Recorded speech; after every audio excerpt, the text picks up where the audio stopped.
I think this question is so important, and I want to make sure that I address it properly. And I just had big time word epiphany of how to relate this to you. So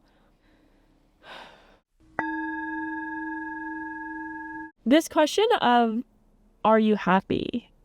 It comes up a lot. It comes up from my mom. It comes up from people online, which comment, keep asking. Ultimately, I think it's misleading. I think it's this trap where we believe that happiness is a switch. We do this golden ticketing of ourselves. If only XYZ thing happened, then I would be happy. Lights are on, the happy switch has been flown, and now I'm happy. That's not how emotion works. That's not how life works. Life is access to this vast pool of emotions, of energy. And our life experiences are the things that grant us access to this pool, that grant us the ability to absorb and interact with this energy. And so, yes, my life choices determine how often I might experience happiness or how fully I might feel the richness of happiness, but they're not what decide whether or not I'm happy. It's a knowledge, it's a skill, it's not this state that you suddenly just become. I would say this experience has given me more capacity for happiness. I have difficulties and challenges, for sure, living in my car, but also I had those when I had a beautiful apartment, when I had way too much shit, when I had very expensive furniture. So my answer to the question is not like yes or no, are you happy? It is, I can be.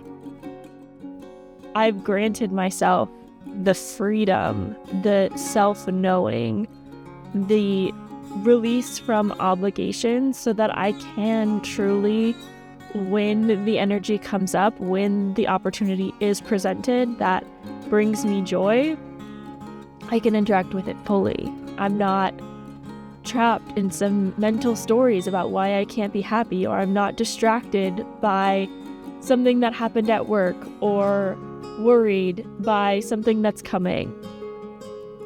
So, yes. Well, maybe. I wouldn't say because I live in my car, I'm happy. I would say because I have lived in my car, I have gained in the capacity to interact with, to experience, to hold happiness, joy, bliss, love in my heart, in my body. And for that, I will always be grateful. Also, I think we all just need to be honest with ourselves that no matter what you're doing, where you're living, most of life, you're not just like blissed out happy. I would say daily standard life for most Americans, they're not happy. Like that's why they're massive pharmaceutical and psychiatry industries. And I know in my version of the pretty standard 9 to 5, having house, etc. life, that I came home emotionally exhausted, like so empty or raw from the day. And that's not what happens. I have stressors, but they are real stressors. Like I don't experience anxiety nearly as much because the things I'm afraid of are like real. They're things that could really happen. We know a lot of our mental illness is these ancient fight or flight stress systems for when there were major threats are getting activated by things that are much smaller threats. And I think because I live my life where the threats are real, like I need to find food tonight. That's a real thing that I need to do for my survival. When you're sleeping, somebody might come by. So there's this justification. You should probably feel a little tense right now, but you can also be mindful and figure out your way through that. And I think because I have these real things that need to be done and I complete them through my intuition, through sensing, actually perceiving what is here and now, my mind doesn't need to race. Our minds are just like little golden retrievers or like Australian shepherds, where if you give them a task, they're great, they're gonna do it.